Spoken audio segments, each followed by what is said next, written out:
morning. This is Juul Haalmeyer, the former costume designer for SCTV, amongst other things. And I am here on Dave Gone By UNC Radio to speak with Rabbi Sol Solomon. Hit it. Shalom, shalom, my friends. Good morning to you. This is Rabbi Sol Solomon, the founder and spiritual leader of Temple Sons of Bitches in Great Neck, New York. And usually, I am very excited to talk to people who are Jewish. But today, I am even more excited to talk to someone who is Juul-ish, because his name... That's right. Well, you sound like one of Rick Moranis' characters on SCTV. He would do a Sol Solomon, I'm sure. Oh, he certainly would. Or Martin Short could probably do one, too. But Marty would do it, too. But there's only one me, thank God. That's right. And me is, Rabbi Sol Solomon, the person you're hearing joking and laughing. This is a man named Juul Haalmeyer, and he mentions... Right. Second City Television because he was the costume designer and occasionally the choreographer for that wonderful comedy program that really changed the face of comedy both in Canada and here in the much more important United States. So, Juul Haalmeyer to talk about his years at SCTV, plus all the things that he has been doing before and since. So, welcome first of all, Shalom Juul. Well, thank you so much. Happy to be a part of it. Oh, well, you are now. Wait till we start talking. But the question, first of all, is, how the hell do you have double letters in both of your names? What the hell kind of name is Juul Haalmeyer? It's very, very Dutch. I was born in Hallm, Holland, which is just outside of Amsterdam. I'm afraid to go to Hallm. They always beat me up over there. That's why I say I'm born in Amsterdam. Or that Hallm. Very good. Okay. Yeah. And when were you born? You're not a youngish man. When were you born over there? 49. I'm not young. It was post-war, so everything... Do you have memories? Huh? You moved from Hallm to the United States when you were 6. So do you have any memories of... Bakersfield. Bakersfield where? Iowa? California. California. Oh, that makes sense. But do you have any memories of Holland before, when you were a little child? Anything?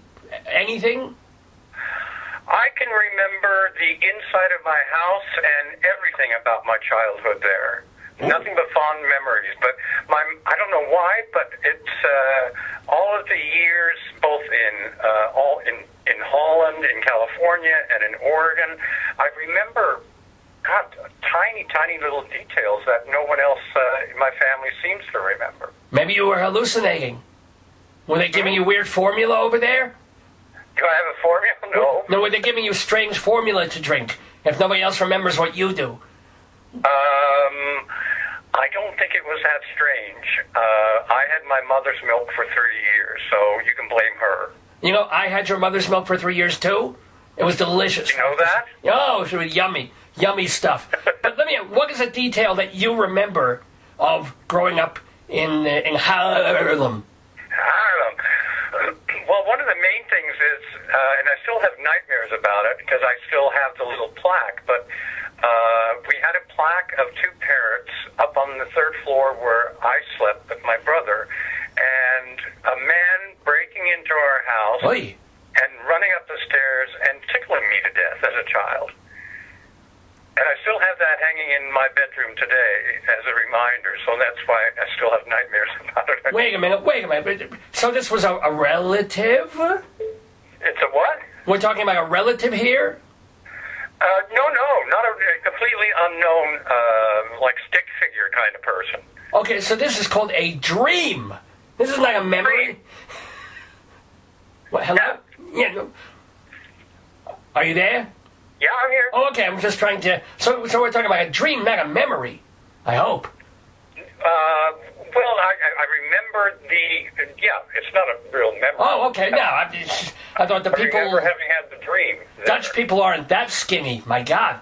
I mean, you are. You eat so, was it did you like living in Bakersfield, California?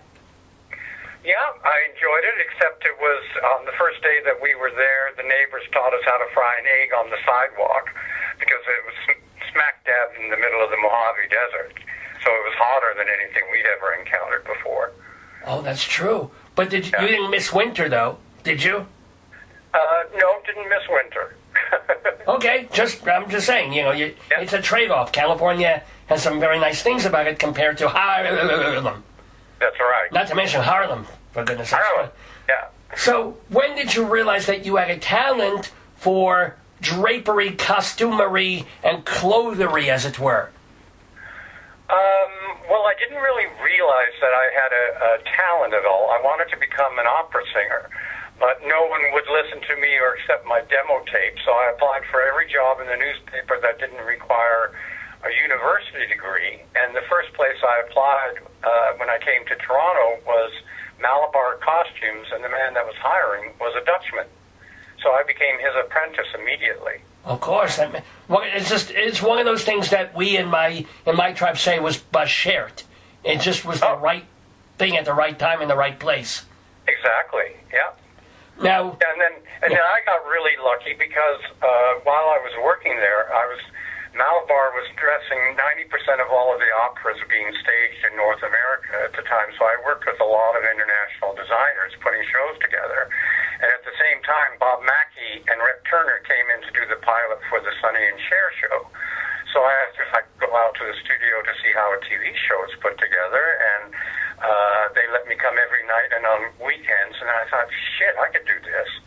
And so I gave a complete false resume with all kinds of lies that I'd been to Parsons School of Design to the TV station there, CTV, and they called me on it and asked me to come into their office, and they said, this is all a crock. And I said, I know it is, but I just want a chance. And they said, okay, if you want to sweep the floor in the carpentry shop for the next 6 months, as soon as something comes along, we'll give you a crack at it. And then I was in the door. Right. So I guess the moral of this story is lie on your resume, make stuff up. What a moral tale this is to tell from Juul Haalmeyer. I know. Juul Haalmeyer would say, don't go to school, get a job, and learn as you go. No, yeah, well, aside from that, no, but also people are so like, oh, don't lie on your resume, they'll find out, they'll make phone calls, but it's like, get the job, lie, and then if you're good, they won't care that you lied, you know? That's right. Unless you're a lawyer lying about the bar, that could be kind of problematic. That's right. Or a surgeon kind of a thing. It's like, well, you never actually held a scalpel, you looked at a scalpel on TV, that could be problematic.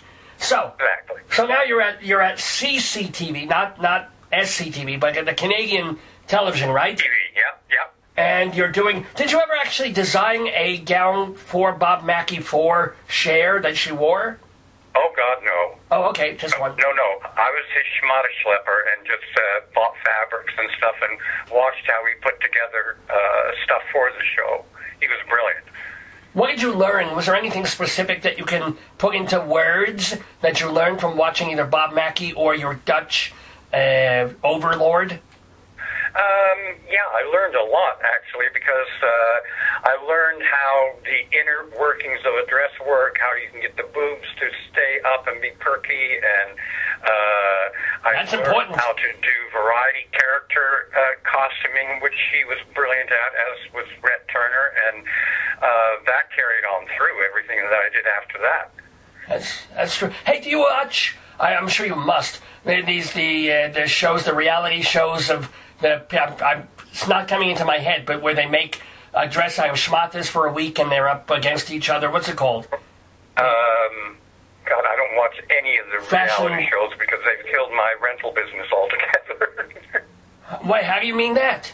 Why? Huh? Why have they killed your rental business? They're cheaper to make than movies of the week, which we used to live on here. Oh. When I stopped designing 12 years ago, I started renting all of my vintage clothing that I had, over 1 million pieces, to movies and television shows, which was fine until the reality shows came in. And it took away big chunks of change that normally would have been intended for movies of the week, and the whole system sort of changed. Wow. I did not. I mean, I guess that makes complete sense.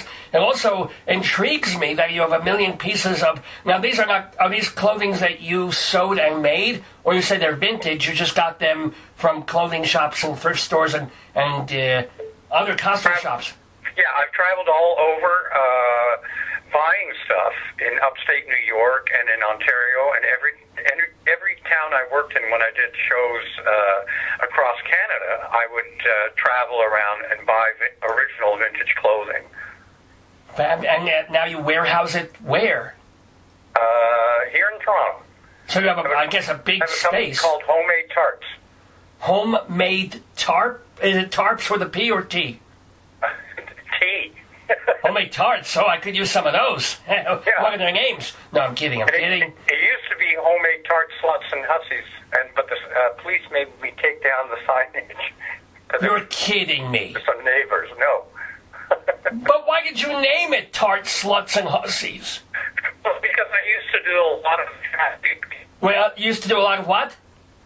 I used to do a lot of very trashy, beaded, feathered gowns for various entertainers for Vegas shows. So that's what we called them. Homemade Tarts, Sluts, and Hussies. Good Lord. At least you should have an acronym or something like, I don't know. We have only real... I'm trying to do whore as the acronym here, but it's too early in the morning. I can't do it. But okay, so you have I have to wonder, how much do you insure 1 million pieces of clothing for? It must be like $10 million, $20 million or something, no? I've had no insurance for the last 25 years. Wait, sure, somebody will rob you. None. No, because I had insurance for the longest time, and I was paying through the nose for it. Right. And then I had gone to Halifax to do a show, and the roof had collapsed, and the water damage, and it came through and destroyed everything that was there. And I tried to make a collection on the policy, and the adjuster just kept trying to get names of famous people that I had worked with from me because he was a wannabe screenwriter. In the end, I never got a dime. Wait, what was their excuse for not paying off? They said it was due to neglect on the part of the landlord, so I had to sue him. I said, well, that's not my job. Oh, boy. Pay me, and then you sue the landlord. So, okay, tell us, now, get your revenge. Who was your insurer? I don't even know at this point anymore because I dropped them. Okay, I mean, you don't have to name a full name. I'm talking about the name of the company. I can't remember what the name of the company was. It was an independent. Oh, well, there you go. So, all right, so now, hopefully, you know, you're kind of on a wing and a prayer. Hopefully your roof doesn't collapse, and et cetera and so forth. That's right. Now, if you have 1 million pieces of costume, I'm wondering about this. How do you keep, not just water damage or mildew or things like that, but moths and stuff like that? How do you always go through them like once a month to see that they're okay? How much maintenance is involved? You can pretty well tell. We've got moth traps everywhere that we replace every 3 months. And once in a while you'll pull something out and the moths will have gotten to it, but that's the cost of doing business. The only time that I've had a real problem is when I'm not here for a long period of time. And then you come back and you realize, oh my God, they've eaten through the whole rack of cashmere sweaters, you know. And even if you put them in, you don't put each individual thing in like a plastic, like the thing you get from the cleaners? No. It doesn't breathe in plastic, so you can't do that. Well, so what if it's like a human being? Why does it have to breathe? It's cloth, it has to breathe. Or else? Or else it rots. Really? Yeah. Ew, okay. Yeah. Never keep it in plastic. It's not good for you. What about like when they put the meat in that plastic seal that you see on TV, where it keeps it for 7 months in the freezer, and it's still good? Can you do that? That's really not true. Oh, all right. You got to watch that. You're going to get freezer burn on it. Yeah. That's what she said. No, but okay, we're talking with Juul Haalmeyer here on the Dave's Gone By radio program of the air. I know everybody wants me to ask about it and start talking about it. So you are at CCTV, Canadian television. You're learning the ropes, you're sweeping the floors, you're moving up to start doing things. How did that get to Second City Television? Well, I got really lucky, again, in the beginning of working there. I was doing a Hallmark Hall of Fame called The Borrowers with Eddie Albert and Tammy Grimes and Dame Judith Anderson.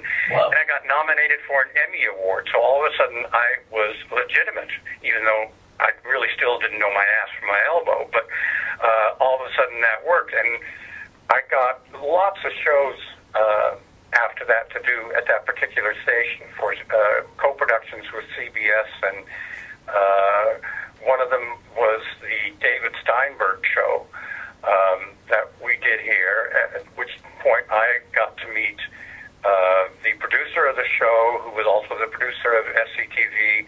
John Candy was on it, Dave Thomas was on it, Martin Short was on it. The whole SCTV cast was basically on the Steinberg show as well, so that's when we first met. Now, can I ask you, Steinberg, I remember as a little child, had a show on American TV. Was it the same one that they were simulcasting, or did he come over to America to do the show? Which one was that? I mean, it would have been the late 1960s, if not earlier. This one we did in the 70s. So, I don't know. Maybe. Yeah. I'm just wondering if it was like the Canadian show that we rebroadcast here, or if he did his Canadian show and then he started directing and doing things in America and he had a different show here. I'm just curious. But I don't know. He started out in Winnipeg, so he is a Canadian. Right, yeah. Yeah. And Jewish, by the way. So where his show aired in America.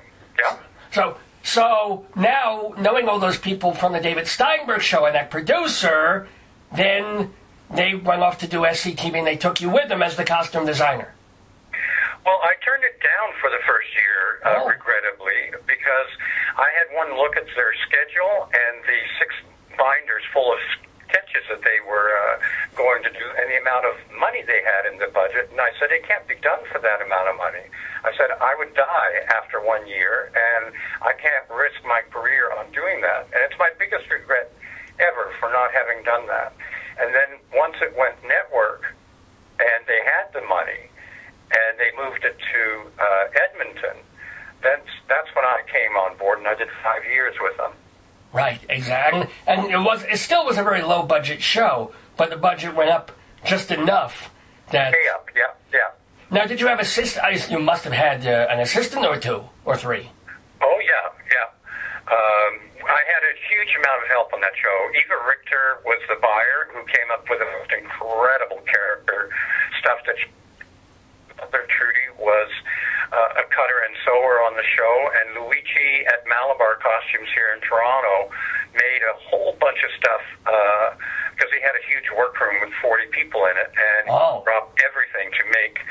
It's like if we were doing shake and bake, and I needed 30 character costumes in primary colors, like so that they could pop out of a cartoon book. He would drop everything, and 2 days later, I'd come and pick up the complete costume from top to bottom, you know. So in a way you were giving them the design or the sketches and stuff, and they would make them. So you weren't physically sewing all day, or were you sometimes? Not me, no. I was just sketching and making stuff with my glue gun, making hats and finding stuff. Yeah, I wasn't sewing. They wouldn't trust me with that. I was never any good at it. Now, what's an example, let's say, if there was a character that one of the SCTV people would do? Would they tell you pretty much everything, and then you went off and did, or did you sit down with the actor and say, they say, I see this, you say, well, let's add that, you sketch and it goes? I mean, how did that work? That rarely happened.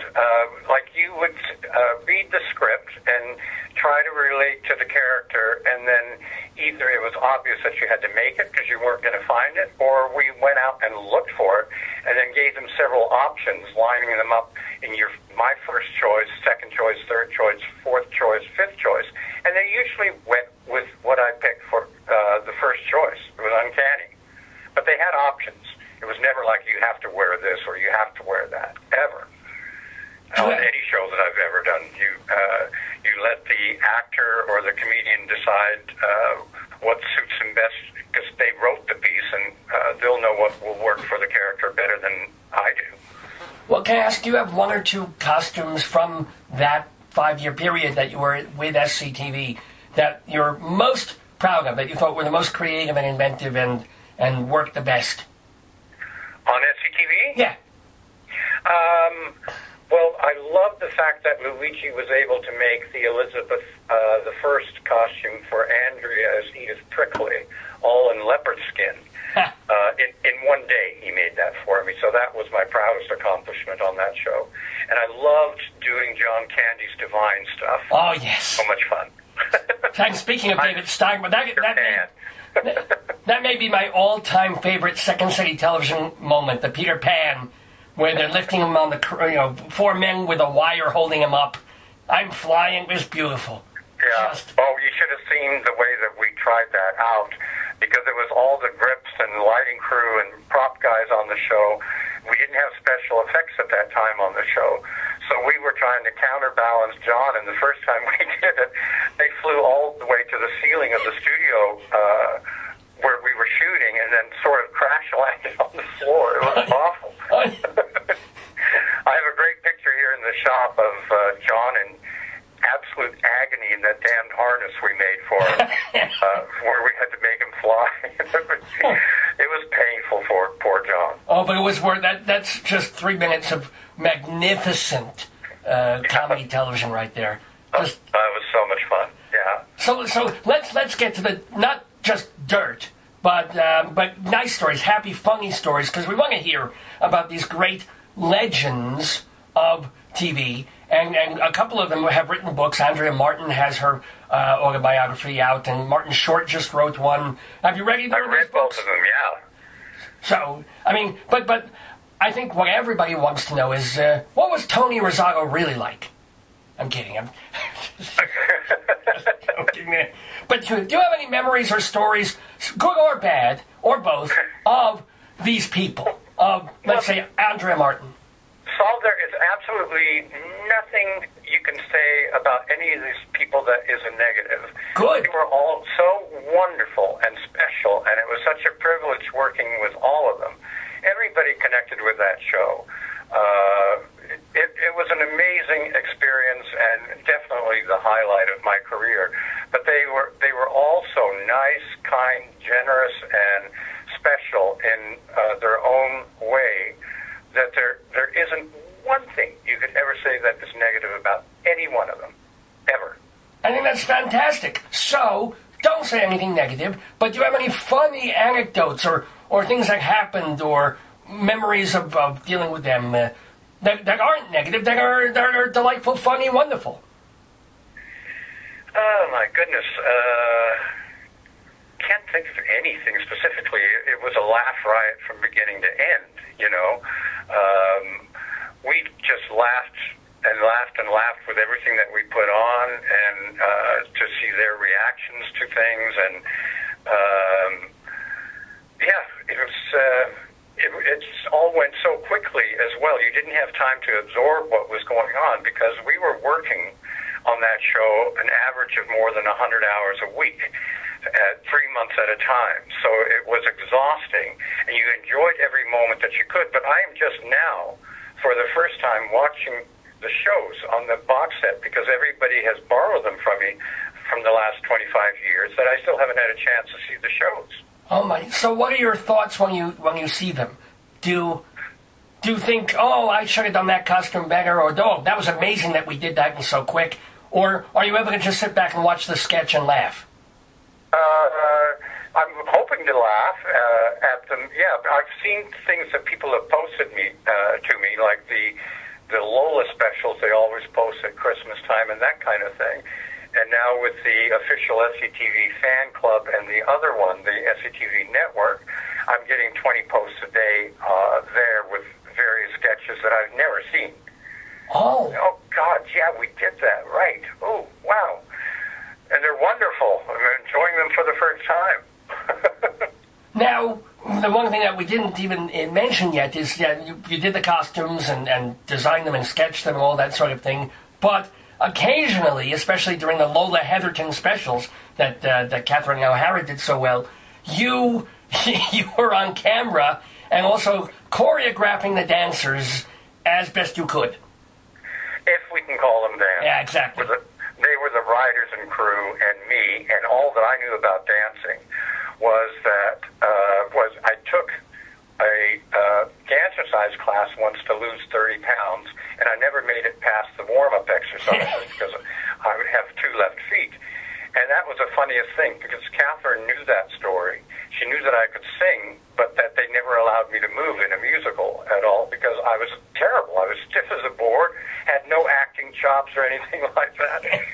So I was thrilled when they knew that whenever they needed a bad actor, bad singer, or a bad dancer, that I could do it and get my puss on camera, you know. And that's going to be my legacy, because no one gives a damn about any of the costume work I've done over the last 45 years. So it's that they remember. Well, they remember you being the head of, as it were, the Juul Haalmeyer dancers. That's right, yeah. And you had an amazing character, too. It's kind of... Did you love being on camera? Did that feed your ego a little more than doing the costumes? Or were you so busy that it was just another thing you had to do and get over with? No, I definitely loved doing it, because I'd always wanted to do musicals and operas and that kind of thing, and be a performer, so I knew this was my last crack at it. So I said, I didn't care if I looked terrible, but it fit in with the premise of the numbers, and it worked, you know, and we had a blast doing it, an absolute blast doing it. It was too funny. Oh, yeah, I mean, and you can see the results if you go on YouTube, or if you get the box sets. By the way, when they do and sell the box sets and they syndicate, maybe at some point SCTV, do you get anything? Do you have residuals or anything like that, or that's just for the actors, the writers, and you were paid and boom? That's just for the actors and the writers. The pretty department never gets residuals unless you're a star like Bob Mackie. But makeup, wardrobe, and hair never get residuals. And the funny thing is, the box set was out very briefly, and I have just recently tried to get one for Eva, my buyer, on the show, thinking that she had a set. And I had dinner with her, and she didn't have a set. And I tried to order it. They're not doing it anymore. So I tried to order them individually, and I've so far managed to get one through Amazon. And the box sets aren't available, and anyone that's got them isn't selling them. They love them too much. Not to ask you to do anything illegal, but can't you, I don't know if you were at all in touch with any of the SCTV people, would you be able to just call them and say, hey, can you dub me a DVD? I wouldn't. I don't think they would do it. I've certainly never done it. Right. And Andrew Alexander, the executive producer of the show, I certainly wouldn't do it to him. You know, I mean, you're entitled. A lot of actors and singers in my life, and they just shun the fact of people dubbing stuff and the monies, the royalties that they're losing when that happens. So I've never done it. I'm just surprised that you didn't get a copy way back when on VHS, and you have like that in a basement somewhere. You have all these costumes, but no actual copies of the programs. You're entitled, you know. The only VHS that I have, funny enough, is of a copy of, they put together for me, of the dancers when I got a call from William Morris in New York asking if I could go to New York and if I had a copy of the tape, and they had just made me one for my own pleasure. So I said, yeah, I do have a copy. So I flew to New York the next day at their expense. They sent the tickets, and they wanted to do a bad dancer-size album. At the time was, and they said they would do it as long as all of the cast would do 2 of their characters on the album as well. Well, and did that work out? No, that didn't pan out. That scared me to death.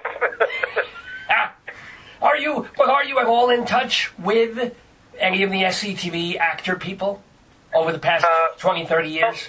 Yeah, we see each other usually at the Gilda Radner.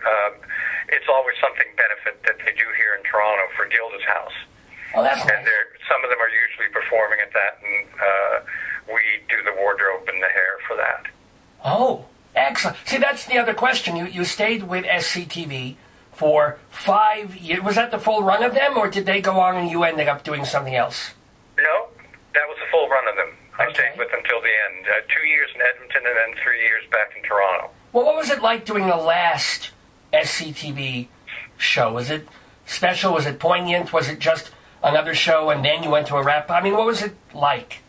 Well, I don't think it was ever really announced that that was the definitive last show that we did. It just didn't get picked up, and that happened after we'd finished. Oh. It's always that way in the business, unless you have decided to physically end the show. But I believe the cast all had other projects that they wanted to do and get to, like their movies and that kind of thing. Sure.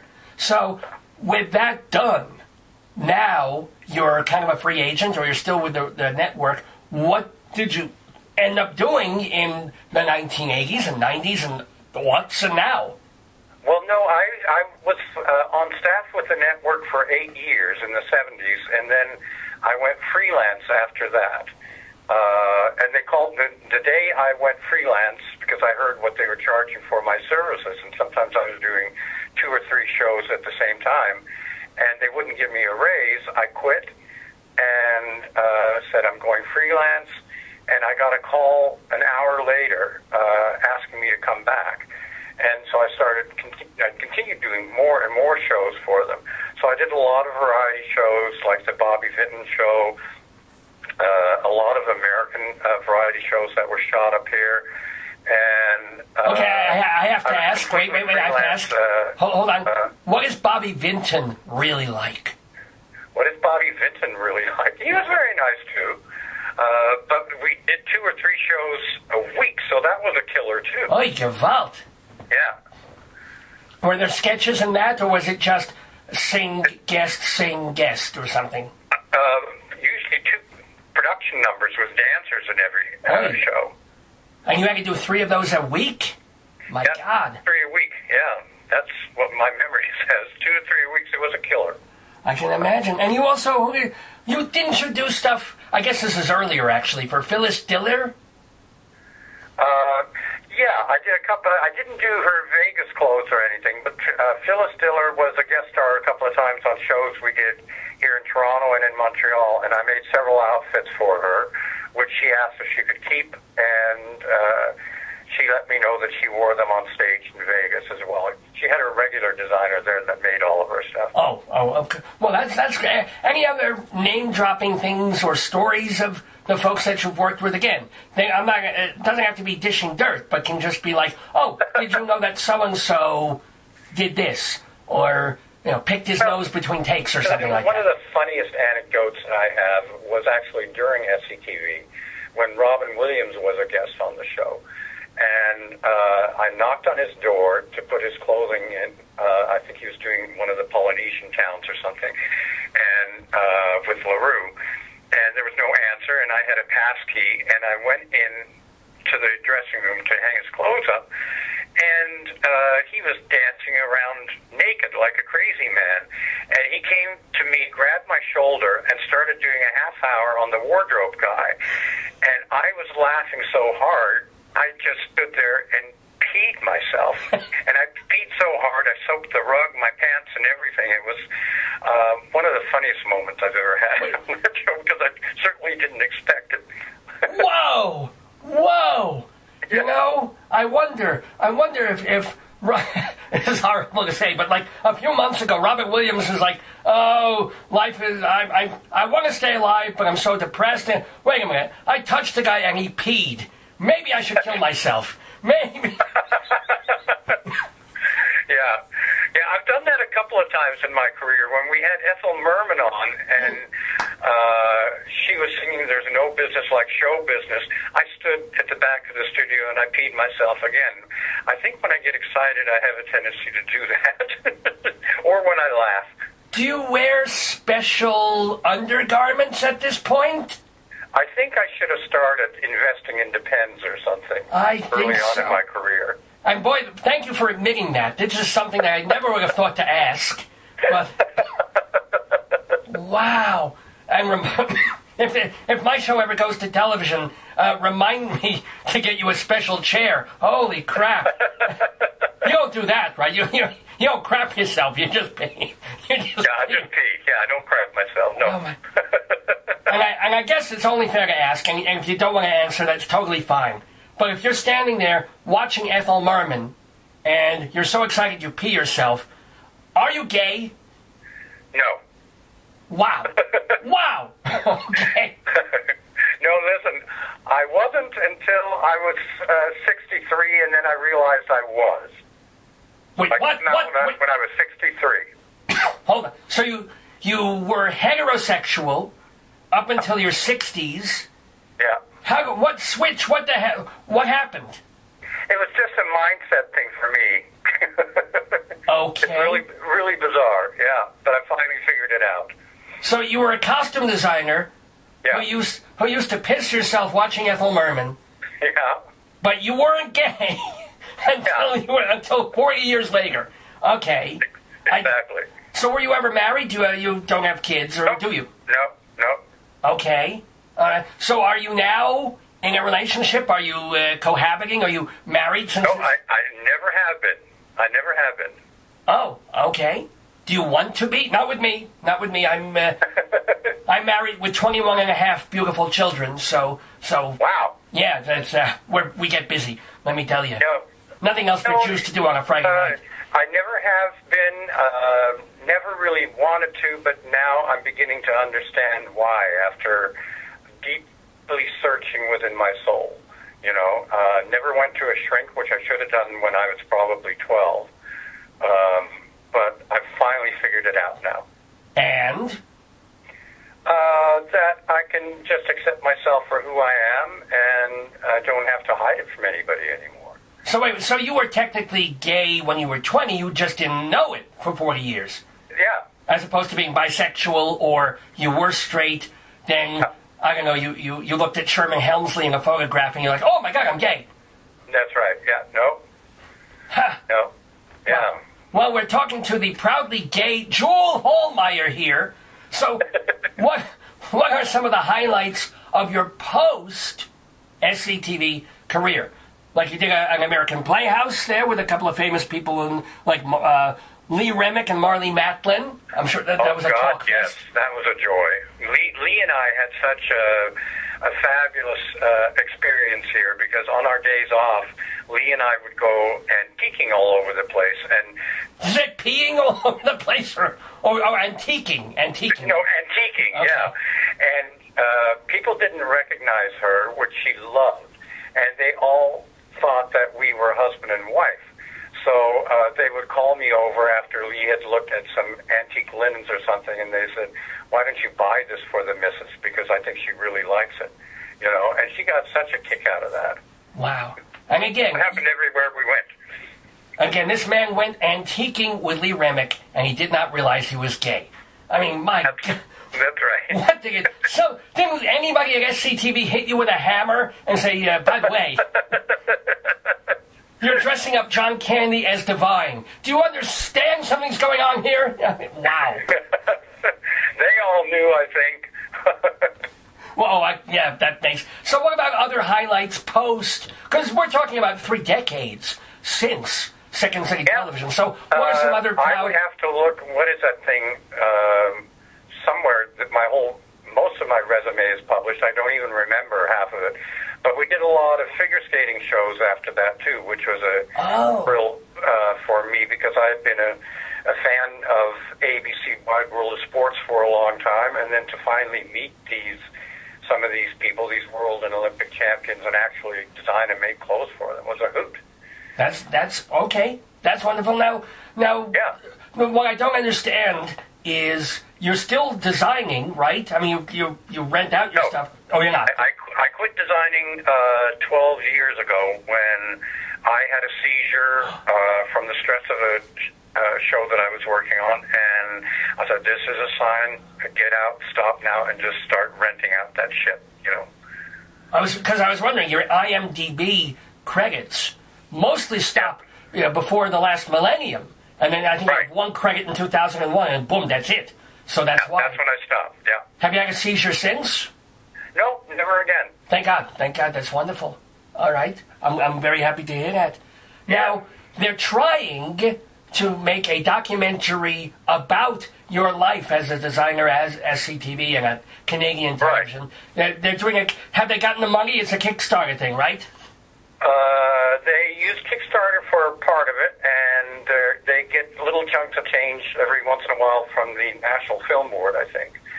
At first I thought, who the hell would be interested in my life? But these were friends of mine, and so we went ahead with it. But we started like more than 2 years ago, and it's all dependent on when money comes in. So we did a whole bunch of interviews 2 years ago in June and July, and then a day here and a day there. We're doing another day this Saturday, and I think my obituary will be the closing credits for this thing because it's taking forever to do. It's a movie. Well, what's the budget? How much are they trying to raise? There is no budget. It's just shoot what you can when you got it. When some money's become available. Oh, all right, okay. So, how much footage is in the can, as it were? I have no idea. Okay. I haven't seen any of it. All right. Well, at least they have, and I guess I hope money's going toward the rights to pay for use of footage from the things that you've done. I think they got permission to use the SCTV stuff, and I think they're working on that, and then the music rights are a big chunk of change, too, I think. Oy, that's right. And Aaron McMichael is the one that is directing it. And the monies right now go for the camera rental and the lighting rental. Like Saturday night, we do a night shoot out in the street for something that they need as to sell the project. I got you. So they're almost still working on the trailers and the promotional stuff in order to do the Kickstarter, to do the movie. Well, I do. They have a lot of stuff in the can for the actual movie. Oh, okay, that's good. That's good. How old? I'm sorry if I didn't ask this before. How old are you now? I'll be 66. Oh, yep. Yeah, I'll finish the movie. Even if it takes 5 years, you'll be all right. You're not having seizures. Are you healthy otherwise? Yeah, I'm healthy. Good. Yeah. Thank God. Now, we've been talking with the delightful, the funny, the gay Juul Haalmeyer, who has, of course, worked all those years for SCTV. One question I have to ask you, and you've said only nice things about all the SCTV people, but there was a story that was printed in a newspaper years ago, and it's on this Kickstarter website devoted to the upcoming documentary, about a star who was working or was visiting or guesting on the program and handed you their laundry to do, assuming that that's what the costume people did, not just giving you the actors' costumes, but... Well, that was on the first Jack Lemmon special we did. It wasn't on SCTV. You mean they were faking Jack Lemmon, or Jack Lemmon was there? No, it was a Jack Lemmon special with Jack. Oh, with Jack Lemmon, at CTV. Yeah. So, yeah. Who... But there was a person, Fred Willard, I think it was, I had asked him if he needed anything pressed or done for the wardrobe, his own wardrobe that he was wearing on the show, and he didn't realize that I was the costume designer on the show as well as that bad dancer. I think he said something to that effect on one of the DVD box sets. So they got the story wrong in the paper, because it made it sound like just some star breezed in, assumed that a costumer was also just basically like a maid at a hotel, handed you a pile of laundry, and it was in the evening. You had to stand there at the sink and wash it until 3 o'clock in the morning. Oh, no, that's the Jack Lemmon one, yeah. So, but it wasn't like they were being a jerk to you, assuming whatever. That just had to be done?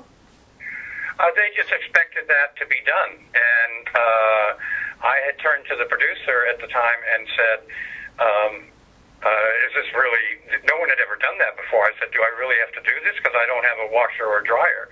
And it was for his first wife and their baby son at the time. And he said, yeah, do it. So I did spend the time at the laundromat until 3 o'clock to get it done. Well, laundromat or the sink, they said in the article. that you were washing it in your own sink because no laundromat was open. No, I actually found a laundromat that was open, yeah. See, never trust what you read in the papers. That's right, never.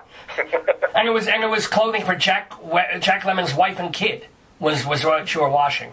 Yeah. Okay. Yeah. Just curious, just because actually we talked to Jack Lemon's son on this radio program a couple of years ago. I would have asked him about that. I don't know if he would have even remembered or known about that. But no, he was a baby back then. Yeah, Chris Lemon was the person. So, oh, good. I'm glad we kind of cleared that up. And were any of the other stars, divas, or presenting a problem, or again, vice versa, were any of the stars really hilarious and wonderful and great anecdotes about them, the visiting people to SCTV, like your Robin Williams story? Yeah, most of them were absolutely wonderful and very kind, with a few exceptions, but you expect some bad apples, just like you do in any business. Oh, who's the bad apple? Who's the bad apple? I'm not going to tell you, Saul. Oh, come on! I can't do that. Even if they're dead? I mean, I can understand if they're alive, you might work with them again. But what about a dead person who was not so nice? No, these are all mainly alive still, but it was all through circumstance in their personal lives, so I don't want to comment on that. You are a gentleman, well, except when you're peeing yourself, and a scholar, ladies and gentlemen. I'm gonna thank so much to Juul Haalmeyer for being in the neighborhood with us. I want to send people to your website for the Kickstarter thing. Is it what's the? I think it's closed now. It was only for a designated period of time, but there will be another one shortly, I think. But if people want to find out more about you, do you have a website of your own? Kind of. No, only on Facebook. I have people write me all the time. I don't have a website. No. Oh, but that's very nice that people are contacting you on Facebook, and you are alive and well, thank God. And so Juul Haalmeyer, what are your hopes now? I mean, you're still a young man. You're only in your 60s. What are your hopes for the next 10, 20 years? How long will you continue working? Do you have any retirement goals? Things that you do when you're not making costumes? I don't ever want to retire. What I would enjoy doing the most is driving around in my van and finding exquisite vintage clothing and selling it to other people, and do that for the rest of my life. Interesting. Something creative, too. So wait, you would go to, when you say selling it to other people, you would go to TV shows that need something, or are you talking about collectors? To vintage clothing stores here in Toronto. No, so you would try and go to this. Well, have you thought about, I'm sure maybe people have thought about this, but museum ideas or things that might go to the Paley Center in New York or Hollywood? Well, I've got some of the SCTV costumes still together that are used sometimes for promotional purposes for charity. And things like the Johnny LaRue coat, people come in here all the time, travel from all over America to have their picture taken in it. And that I promised to John's kids. Oh, that's lovely. As a matter of fact, the person who put me in touch with you is a friend of the neighborhood named Wayne from a group called the Modest Lads. And there's a picture of him that he sent me with you, and he's wearing the Johnny LaRue costume.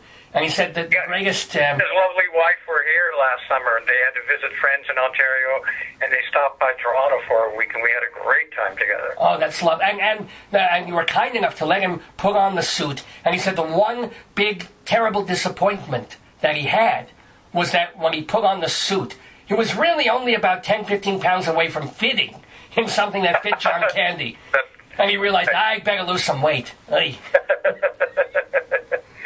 Well, my only disappointment in this conversation with Juul Haalmeyer here on Dave's Gone By is that I've made you laugh, but I've never made you laugh quite hard enough to make pish. So, maybe next time when we talk. Make that happen. Okay, Saul, we'll do it again. That sounds good. Keep a bucket by the chair, just in case. Okay. Thank you so much. It's been a delight talking with Juul Haalmeyer. Much success. I hope you get to travel in your van. And hey, if you have any Orthodox rabbi costumes, count me in. Okay, Saul. Tits up. Have a good one. Shalom to you.